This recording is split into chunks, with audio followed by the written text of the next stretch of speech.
Hi all, welcome to aspirant Adda. So ఈ రోజు నుండి ఏదైతే మన టెక్స్ట్ బుక్ మీరు చదివేటప్పుడు మొత్తం చదివా కంప్లీట్ చేస్తాను అనుకుంటారు, కానీ కొన్ని టాపిక్స్ మీరు మిస్ చేసే అవకాశం ఉంటుంది. సో అటువంటి టాపిక్స్ మనం ఇక్కడ కవర్ చేస్తూ అటువంటి క్వశ్చన్స్ ఏవైతే ఉన్నాయో డైలీ 3 or 4 క్వశ్చన్స్ మనం ఇటువంటి క్వశ్చన్స్ డిస్కస్ చేసుకోవాలనుకుంటున్నాం. సో దాదాపు మిగతా అన్ని యూట్యూబ్ ఛానల్లో కూడా రెగ్యులర్గా ఏదైతే కంటెంట్ ఉందో కంటెంట్ మీద క్వశ్చన్స్ నెంబర్ ఆఫ్ ఉంటాయి. సో అలాంటి క్వశ్చన్స్ కాకుండా మీరు మిస్ చేసే బిట్స్ ఏవైతే ఉంటాయో, మీరు గమనించిన బిట్స్ ఏ ఉంటాయో, సో అటువంటి వాటితో డైలీ 3 or 4 క్వశ్చన్స్ తోటి మనము కండక్ట్ చేసుకుంటున్నాం. సో ప్రతి ఒక్కరూ ఈ వీడియో ఫాలో అవ్వండి, మన యూట్యూబ్ ఛానల్ ఫాలో అవ్వండి, షేర్ చేయండి. సో ఇటువంటి క్వశ్చన్స్ మీరు అసలు ఇప్పుడు లెసన్ ఏం చెప్తాము, ఆ లెసన్లో మీరు ఇది గమనించారు లేదా అసలు మిమ్మల్ని మీరు ఆత్మపరిశీలన చేసుకోండి. ఓకే, సో తమిళలో చూసినట్టే ఫస్ట్ క్వశ్చన్ అది. సో ఈ ప్రోగ్రామ్ డైలీ మనం ఒక 3 or 4 క్వశ్చన్ చేసుకుంటాం. ప్లేలిస్ట్ మీకు తెలుసా అనే ఇన్సైడ్ టెక్స్ట్ బుక్ మీకు తెలుసా అనే ప్లేలిస్ట్ క్రియేట్ చేస్తున్నాను. సో ఆ ప్లేలిస్ట్ కూడా అందరికీ షేర్ చేయండి. సో ఇటువంటి క్వశ్చన్స్ కూడా చాలామంది గమనించారు. సో ఎంతమంది వీలైతే మీ ఫ్రెండ్స్కి అంతమంది షేర్ చేయండి. ఓకే, సో ఇటువంటి క్వశ్చన్స్ అన్నీ మన యొక్క బుక్ మీకు తెలుసా inside text book between and beyond the lines బుక్లో దొరుకుతుంది. సో ఎవరైతే కొనాలనుకుంటే కింద డిస్క్రిప్షన్లో లింక్ ఉంటుంది, అది బై చేయొచ్చు. సో ఫస్ట్ క్వశ్చన్ చూద్దాం. నల్ల సముద్రం నుండి అట్లాంటిక్ మహాసముద్రం వెళ్ళడానికి సరైన మార్గంలోని కింది జలసందుల్లో సరైనది. నల్ల సముద్రం నుండి అట్లాంటిక్ మహాసముద్రం వెళ్ళడానికి గల మార్గంలో జలసందులలో సరైనది ఏంటి? ఇది డైరెక్ట్ టెక్స్ట్ బుక్లో క్వశ్చనే. ఇది అసలు కనుక్కోమని ఇచ్చింది కాదు, టెక్స్ట్ బుక్లో ఈ క్వశ్చన్ డైరెక్ట్ అడిగాడు. 7th క్లాస్లో ఐరోపాలో క్వశ్చన్స్ దాంట్లో ఉంటుంది ఇది. సో 3 ఆప్షన్లు: జిబ్రాల్టర్ జలసంధి అట్లాంటిక్ మహాసముద్రాన్ని మరియు మధ్యధరా మహాసముద్రాన్ని కలుపుతుంది. బోస్పరస్ జలసంధి మర్మరా సముద్రాన్ని ఏజియన్ సముద్రాన్ని కలుపుతుంది. డర్బనెల్లస్ జలసంధి నల్ల సముద్రాన్ని మర్మరా సముద్రాన్ని కలుపుతుంది.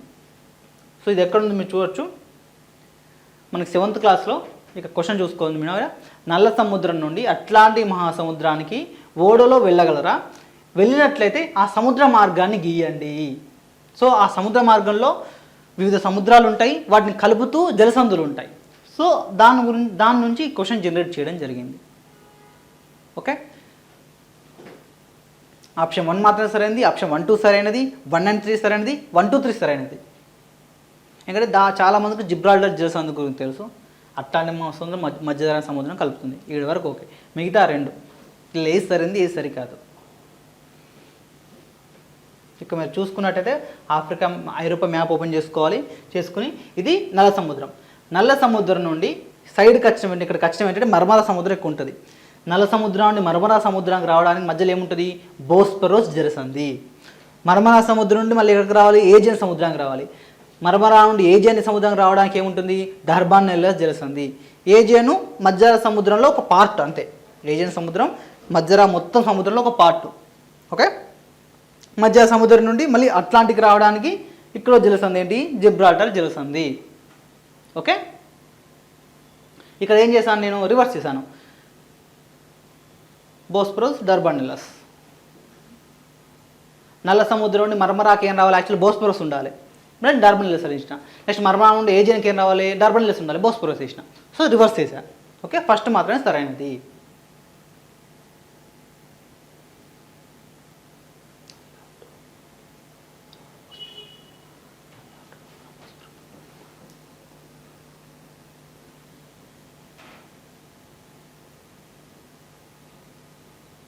ఇంకో క్వశ్చన్ చూద్దాం. అండ్ దీని మీద ఇంకో రకం క్వశ్చన్ ఏ విధంగా అడగచ్చు చెప్పన్నా. మర్మరా సముద్రం ఏ దేశంతో చుట్టి ఉంటుంది? మర్మరా సముద్రం చుట్టూ ఒకటే దేశం ఉంటుంది. ఇక్కడ మీరు చూసుకోవచ్చు, మర్మరా సముద్రం చుట్టూ ఒక దేశం మాత్రమే ఇక్కడ చుట్టి ఉంది. ఇది ఏ దేశం? ఇది మీకు టాస్క్. అట్లాంటి మీరు అట్లాస్ ఓపెన్ చేసుకొని చూసుకోండి. ఇట్లా కూడా క్వశ్చన్ అడిగే అవకాశం ఉంటుంది, ఇంకా ఇన్డెప్త్ అడగాలనుకున్నప్పుడు. ఓకే, ఇది మర్మరా సముద్రం. ఇది ఒక భూపరివేష్టిత సముద్రం. ఓకే, ఒకటే ఒక జలసంధి ఉంటుంది, భూపరివేష్టిత సముద్రం. అది ఒక దేశంతోనే చాలా భూపరివేష్టిత సముద్రాలు ఉన్నాయి, కానీ దీని స్పెషాలిటీ ఏంటంటే ఒకే దేశంతో చుట్టబడి ఉంటుంది. ఓకే, సో అది మీకు అట్లాస్లో టాస్క్. అట్లాస్ ఓపెన్ చేసుకొని చూసుకోండి. Next question. క్రింది వాటిలో ఆఫ్రికాలోని ఐరోపా వలస దేశాలకు సంబంధించి సరైన జత: జర్మనీ, నమీబియా, రువాండా.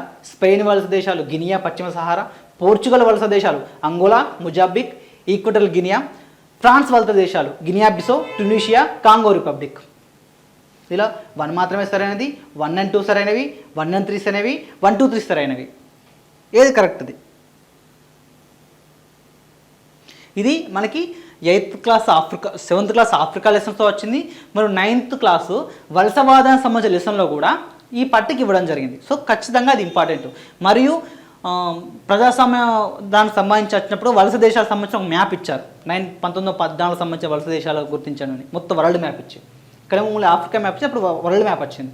సో చాలా చోట్ల ఈ వలస దేశాలకు గుర్తించమని చెప్పేసి మనం 3-4 చోట్ల టచ్ చేశారు. సో చాలా ఇంపార్టెంట్ ఈ టాపిక్. ఓకే, ఇది ఎక్కడ ఉంది? ఇక మెయిన్ తీసుకుంది ఎక్కడ నుండి? మెయిన్గా ఆఫ్రికా 7th క్లాస్ ఆఫ్రికా లెసన్స్లో ఇక్కడ మనకు క్లియర్ ఇమేజ్ ఇచ్చాడు.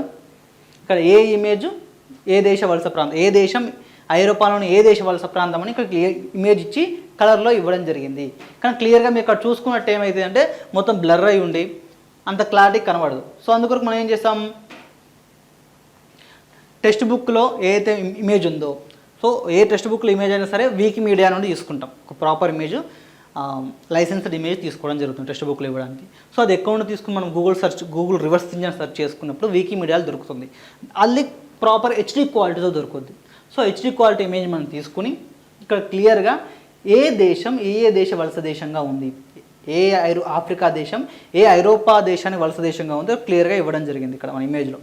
సో ఇటువంటి ఇమేజెస్ ఎవరైతే మన యొక్క inside text book between and beyond the book తీసుకుంటారో 3rd నుండి 10th క్లాస్ వరకు ఎవరికైతే ఏదైతే మ్యాప్ సంబంధించిన ఉంటాయో, అంటే మీన్స్ ఏంటి, వరల్డ్ ధ్రువ ప్రాంతాలకు సంబంధించి కానీ, ఆఫ్రికాకు కానీ, ఐరోపాకు సంబంధించి కానీ, ఇండియా నైసర్గిక స్వరూపాలు కానీ, ఇండియా నదులు కానీ, శీతోష్ణ స్థితి కానీ, తెలంగాణ భౌగోళిక స్వరూపాలు, శీతోష్ణ స్థితులు, పాలిటీకి సంబంధించినప్పుడు ఒక లోక్సభ నియోజకవర్గ జిల్లాలు, 2 లోక్సభ నియోజకవర్గాలు జిల్లాలు, తెలంగాణ రోడ్డు రవాణా, రైల్వే రవాణా, సో ఇటువంటి ఏదైతే మ్యాప్ పాయింట్కి సంబంధించిన అంశాలన్నీ ఉన్నాయో ప్రపంచ పటాలు, సో ప్రతిదీ ఇటువంటి హెచ్డి ఇమేజెస్ తోటి డిఎస్సి మ్యాప్ పాయింటింగ్ పీడిఎఫ్ అనేది మన యాప్లో ఇస్తున్నాము. ఎవరైతే ఇన్సైడ్ టెక్స్ట్ బుక్ తీసుకుంటున్నారో వాళ్ళకి ఈ యొక్క పీడిఎఫ్ ఫ్రీగా ఇవ్వడం జరుగుతుంది, యాప్లో యాక్సెస్ ఇవ్వడం జరుగుతుంది. సో మ్యాప్ సంబంధించిన ఏదైనా సరే మనం ఒక టేబుల్, ఇక్కడ పక్కన టేబుల్ క్లియర్గా ఇచ్చాము, ఇక్కడ కూడా మన బుక్లో టేబుల్లో క్లియర్గా ఇస్తాం. టేబుల్స్ ఎంత ఇచ్చినా మ్యాప్ పాయింట్కి సంబంధించిన అంశాలు ఉన్నప్పుడు టేబుల్ నువ్వు ఎంత ఇచ్చినా ఈ విధంగా మంచి కలర్ఫుల్ ఇమేజ్తో గ్రాఫికల్ ఇమేజ్తో గుర్తుంచుకున్నప్పుడు మాత్రమే మ్యాప్కి సంబంధించిన అన్ని అంశాలు గుర్తుంటాయి. సో అటువంటి దాని కొరకు మన బుక్ ఎవరైతే తీసుకుంటున్నారో వాళ్ళందరికీ ఈ యొక్క మ్యాప్ బేస్డ్ బుక్ అనేది 3rd to 10th DSC map pointing book అనేది ఫ్రీగా మన యాప్ ద్వారా అందిస్తున్నాం. సో ఎవరైతే మన ద్వారా అంటే బుక్ స్టాల్ ద్వారా ఆర్డర్ చేసుకున్న మనం వాళ్ళని ట్రాక్ చేయలేం కాబట్టి వాళ్ళకి ఇవ్వలేకపోతున్నాం. కానీ ఎవరైతే మన ద్వారా ఆర్డర్ చేసుకుంటారో వాళ్ళందరికీ ఈ యొక్క మ్యాప్ బేస్డ్ పీడిఎఫ్ అనేది మన యాప్ ద్వారా యాక్సెస్ ఇస్తున్నాం. రేపటి నుండి అది ఎవరైతే ఇంతకుముందు మనకు కొన్నారో ఈరోజు నైట్ అప్లోడ్ చేయడం జరుగుతుంది. రేపటి నుండి దాని యొక్క యాక్సెస్ అందరికీ ఎవరైతే బుక్ తీసుకుంటారో వాళ్ళకి యాక్సెస్ ఇవ్వడం జరుగుతుంది. సో అందరూ గమనించాలి. సో ఇక్కడ మనం ఏమి ఇచ్చాం, క్వశ్చన్ ఏంటి, జర్మనీ, నమీబియా, రువాండా. జర్మనీ చూద్దాం. జర్మనీ ఏంటి, ఇక్కడ ఏ కలర్ ఉంది, పర్పుల్ కలర్లో ఉంది, పర్పుల్ అనుకుంటుంది ఆ కలర్ పేరు. సో అది ఎక్కడ ఉంది, ఇక్కడ Namibia, Tanzania, Burundi, Rwanda, Cameron, Togo, ఈ 6 జర్మనీ ఉంటుంది. Okay, correct. నెక్స్ట్ చూద్దాం. నెక్స్ట్ నేను ఇక్కడ ఏం తప్పిచ్చాను మీకు, ఒక 3 దేశాలు సేమ్ నేమ్తో రిపీట్ అవుతాయి ఆఫ్రికాలో. Guinea Bissau, Equatorial Guinea. Okay, Guinea అనేది ఫ్రాన్స్ యొక్క వలస దేశం. ఓకే, గినియా బిసౌ అనేది పోర్చుగల్ యొక్క వలస దేశం. ఈక్వటోరియల్ గినియా అనేది స్పెయిన్ యొక్క వలస దేశం. ఆ 3 మార్చి ఇచ్చాను ఇక్కడ నేను. Okay, Guinea Bissau, Equatorial Guinea. ఆ 3 చిన్న చిన్న దేశాలు. ఈక్వటోరియల్ గినియా గింత చిన్నగా ఉంటుంది. ఓకే, బట్ ఇది మనకి ఇంపార్టెంట్. ఓకే, గినియా ఫ్రాన్స్ యొక్క వలస దేశం, గినియా బిసౌ పోర్చుగల్ యొక్క వలస దేశం, ఈక్వటోరియల్ గినియా స్పెయిన్ యొక్క వలస దేశం. ఓకే, సో 3 తప్పు, 1 రైట్. ఫస్ట్ మాత్రమే సరైనది ఆప్షన్ ఏ. ఓకే, సో ఇటువంటి మ్యాప్ పాయింట్కి సంబంధించిన ఏదైతే మనకు కావాలో మనం ఎవరైతే మన బుక్ తీసుకుంటారో వాళ్ళకి పీడిఎఫ్ ఫ్రీ యాక్సెస్ ఇవ్వడం జరుగుతుంది. ఓకే, ఈరోజు 3వ ప్రశ్న, 1857 నాటికి భారతీయ రాజుల ఆధీనంలో లేని ప్రాంతం అంటే మీన్స్ ఏంటి, బ్రిటిష్ ఆధీనంలో ఉన్నటువంటి ప్రాంతం ఏంటి అని. Okay, option 1 Junagadh, option B Mysore, option C Bihar, option D Travancore. 1850 నాటికి భారతీయ రాజుల ఆధీనంలో లేని ప్రాంతం. ఇది అకౌంట్ ఇచ్చినాం చూసుకోవచ్చు. మనం ఇక్కడ టెక్స్ట్ బుక్లో మనకు క్లియర్గా ఇక్కడ ఇచ్చాడు. 1770 నాటి భారతదేశం, 1830 నాటి భారతదేశం. ఇక ఎల్లో కలర్ ఉన్నాయన్నీ బ్రిటిష్ ఆధీన ప్రాంతాలు, పింక్ కలర్లో ఉన్నాయన్నీ స్వదేశీ రాజుల ఆధీనంలో ఉన్నటువంటి ప్రాంతాలు. 1850 నాటి బ్రిటిష్ మరియు స్వదేశీ రాజుల ఆధీనంలో ప్రాంతానికి సంబంధించిన మ్యాప్ ఇది. ఈ మ్యాప్ ఆధారంగా పక్కనే క్వశ్చన్ ఇచ్చాడు, గుర్తించమని ఇక్కడ క్లియర్గా ఇచ్చాడు. పై పటాలు 1850 నాటికి ఆంగ్లేయుల పాలన ఎంతవరకు విస్తరించింది, పక్క పటాన్ని పరిశీలించి ఆనాటికి ఇంకా భారతీయ రాజుల ఆధీనంలో ఉన్నటువంటి రాజ్యాల జాబితా తయారు చేయండి. ఇక్కడ క్లియర్గా ఇచ్చారు. సో దీని ఆధారంగా మనం ఈ క్వశ్చన్ జనరేట్ చేస్తాం. ఓకే, క్వశ్చన్ మరోసారి. 1850 నాటికి భారతీయ రాజుల ఆధీనంలో లేని ప్రాంతం జునాగఢ్, మైసూర్, బేరార్, ట్రావెన్కోర్. దీని యొక్క సరైన ఆన్సర్ ఏంటి అన్నప్పుడు బేరార్. జూనాగఢ్ కానీ, మైసూర్ కానీ, ట్రావెన్కోర్ కానీ అప్పటికి ఇంకా స్వదేశీ రాజుల ఆధీనంలో ఉన్నాయి. బేరార్ అనేది ఏంటి, ఒక హైదరాబాద్ సంస్థానంలోని ఒక ప్రాంతం. ఆ తర్వాత నిజాం అప్పు తీర్చలేదు కాబట్టి బేరార్ ప్రాంతాన్ని ఇక్కడ పైన ఉంటుంది, దాన్ని స్వాధీనం చేసుకున్నారు. సో అందువల్ల ఆ ప్రాంతం అప్పటికి బ్రిటిష్ ప్రాంతంలోకి వెళ్ళిపోయింది. ఓకే, సో అందువల్ల ఈ క్వశ్చన్ అనేది ఇవ్వడం జరిగింది. ఓకే, 4th క్వశ్చన్ ఈరోజుది. క్రింది వాటిలో అన్వేషకులు స్పాన్సర్స్ జాబితాలో సరైన జత. David Livingstone, London missionary and church. Stanley, New York Herald news paper agency. Amundsen, Norway ప్రభుత్వం. ఆప్షన్ 1 మాత్రమే సరైనది, ఆప్షన్ 1, 2 సరైనవి, ఆప్షన్ 1, 3 సరైనవి అండ్ ఆప్షన్ 1, 2, 3 సరైనవి. అసలు ఈ క్వశ్చన్ దాదాపుగా ఎవ్వరు కూడా ఈ క్వశ్చన్ ఉందని కూడా తెలియకపోవచ్చు నాకు తెలిసినంత వరకు. ఎందుకు అంటే డైరెక్ట్ టు మ్యాటర్ టెక్స్ట్ బుక్లో ఎక్కడా లేదు. ఓకే, ఇది ఎక్కడుంది, 8th క్లాస్లో పటాలు అనే టాపిక్ ఉంది. దాంట్లో ఈ పట్టిక పేజ్ నెంబర్ 16, 16వ పేజీలో ఇక్కడ చూడవచ్చు మీరు. పటాలు ఈ విధంగా అందరికీ అందుబాటులో ఉండడం మంచిదనా, ఎందుకు, అన్ని వివరాలతో కూడిన పటాలను తయారు చేయడానికి వలస పాలకులు పెద్ద ఎత్తున నిధులు ఎందుకు వెచ్చించారు, డేవిడ్ లివింగ్స్టన్, స్టాన్లీ, అమూర్సన్ వంటి ప్రముఖ అన్వేషకుల జీవితాల గురించి తెలుసుకోండి. వారి అన్వేషకులకు అయ్యే ఖర్చును ఎవరు భరించారు, ఎందుకు. సో ఈ ముగ్గురు, డేవిడ్ లివింగ్స్టన్, స్టాన్లీ, అమూర్సన్, ఈ ముగ్గురు సంబంధించిన సమాచారం మాత్రం ఖచ్చితంగా వాళ్ళు ఎవరు, వాళ్ళు ఏమనుభవించారు, వాళ్ళ స్పాన్సర్ ఎవరు అనేది మనం 3 మనం ఖచ్చితంగా తెలుసుకోవాలి. సో దానికి సంబంధించి క్వశ్చన్ అనేది మనం ఇక్కడ క్రియేట్ చేయడం జరిగింది. Okay, David Livingstone, London missionary and church, ఇది కరెక్టే. Stanley, New York Herald news paper agency, ఇది కరెక్టే. డేవిడ్ లివింగ్స్టన్ ఏం కనుక్కున్నారు, ఏదైతే నైలు నది జన్మస్థానం ఉంటుందిగా దాన్ని కనుగొనడానికి లండన్ మిషనరీ చర్చ్ స్పాన్సర్ చేసింది. ఓకే, స్టాన్లీ ఎందుకు వెళ్ళారు, ఈ డేవిడ్ లివింగ్స్టన్ ఏమైంది, తప్పిపోయిన తర్వాత అతన్ని కనుక్కోవడానికి New York Herald news paper agency స్టాన్లీని పంపించింది. ఓకే, నెక్స్ట్ అమూర్సన్, నార్వే ప్రభుత్వం ఇచ్చాను. అమూర్సన్ యొక్క నిజమైన దేశం, స్వదేశం నార్వే, కానీ స్పాన్సర్ చేసింది బెల్జియం ప్రభుత్వం. సో సి అనేది రాంగ్. సో 1 and 2 సరైనది, option B correct. Okay, so ఇటువంటి అంశాలు మీరు ఇప్పుడు మనం టెట్ 2 టెట్ రాసాం, ఇప్పటికి 2 టెట్లు కంప్లీట్ చేసాం. లేటెస్ట్ చెప్తున్నా, 2 టెట్లు కంప్లీట్ చేసాం. ఎంతమంది ఈ బిట్ అనేది మీరు ఉంది అని గ్రహించారు, కనీసం మీరు చదువుకుని ఇప్పుడు మర్చిపోవడం పక్కన పెట్టండి, అసలు ఈ బిట్ ఉందని మీరు గుర్తించారా ఎప్పుడైనా, ఒకసారి ఆలోచించండి. సో ఇటువంటి బిట్ మనకు డిఎస్సిలో వస్తే ఏం చేస్తాం, టెక్స్ట్ బుక్లో ఉంది కదా, వచ్చే అవకాశాలు ఎక్కువ ఉంటాయి. ఆల్రెడీ టెట్లో ఇలాంటి క్వశ్చన్లు వచ్చాయి కదా. సో అటువంటి అన్ని బిట్స్ని మనం ఇక్కడ కనుక్కోవడానికి మనం ఇక్కడ ఈ బుక్ రెడీ చేసాం. Inside text book between and beyond the lines, and beyond the lines. Text book లోపల అంటే మీరు ఇంతకుముందు ఇచ్చిన బిట్వీన్ లైన్స్ క్వశ్చన్ ఏంటి, ఇది between the lines. Already text బుక్లో ఆ సమాచారం ఉంది, దాన్ని మనం విశ్లేషించి పట్టిక రూపంలో మీకు క్లియర్గా ఇచ్చాం. ఇక్కడ కానీ ఆఫ్రికాకి సంబంధించిన మ్యాప్ కానీ between the lines. And beyond the lines ఏంటి, ఇది బియాండ్ ద లైన్, మనల్ని కనుక్కోమన్నారు.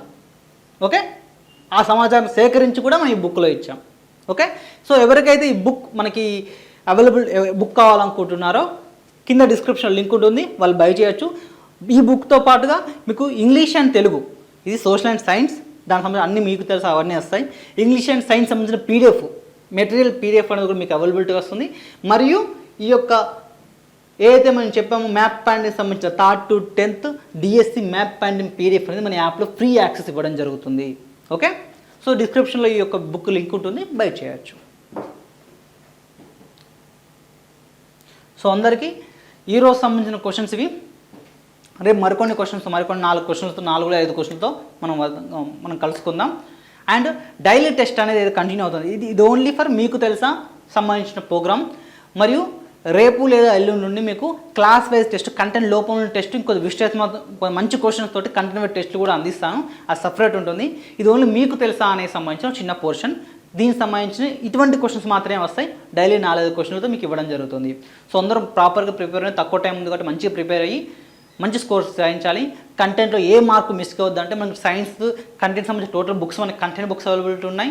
మరియు కనుక్కోవాలని చెప్పిన అంశాలు ఈ బుక్ అవైలబిలిటీ ఉంది. అన్ని బుక్లో తీసుకొని ప్రాపర్ చదువుకోండి. డిఎస్లో మంచి మార్క్స్ సాధించండి. ఆల్ ది బెస్ట్ అందరికీ.